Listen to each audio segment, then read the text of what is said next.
এখন এখানে সবচেয়ে বড় প্রবলেম দাঁড়িয়ে গেছে আপনার সোশ্যাল মিডিয়া।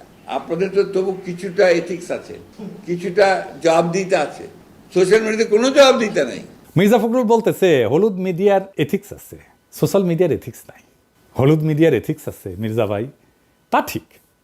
আমরা তো হাসিনার প্রেস কনফারেন্স দেখতাম, তাই না? এথিক্স তো দেখতাম। ওইটি যে পুরস্কারটি আপনার প্রাপ্য হয়েছে সেই পুরস্কারটি এখন আপনি পাননি, নোবেল শান্তি পুরস্কার। না আমি একটু বলি না, আপনার দরকার নেই, কিন্তু আপনি প্রাপ্যতা অর্জন করেছেন। আপনি চান কি না চান সেটা আমাদের ধর্তব্য নয়। অনেক প্রক্রিয়া আছে, কিন্তু আপনার এই নোবেল শান্তি পুরস্কার পাওয়ার জন্য আমার আহ্বান থাকবে, আমরা অনতিবিলম্বে সেই প্রক্রিয়াটিকে শুরু করি। ধন্যবাদ মাননীয় প্রধানমন্ত্রী। আপনাকে অনেক ধন্যবাদ।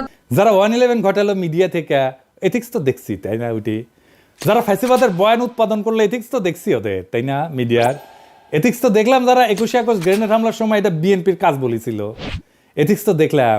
তারেক রহমানকে ডেমোনাইজ করে শয়তান হিসেবে প্রতিষ্ঠিত করার জন্য দিনের পর দিন প্রচারণা চালাইছে। খুব এথিক্স না? বিজেএফ এর পাঠানো টেক্সট ছেপে দিছে মিডিয়াগুলা, খুব এথিক্স না? স্বীকারও করেছে আবার মাহফুজা নাম। কালবেলা সম্পাদক যে আয়নাঘরে যায় আলেমদের টর্চার করার সময় ইন্টারোগেট করার টাইমে হাজির থাকতো, সেটা খুব এথিক্স না?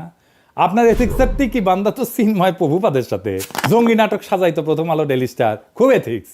পুরে আমার এথিক্স মারানি রে।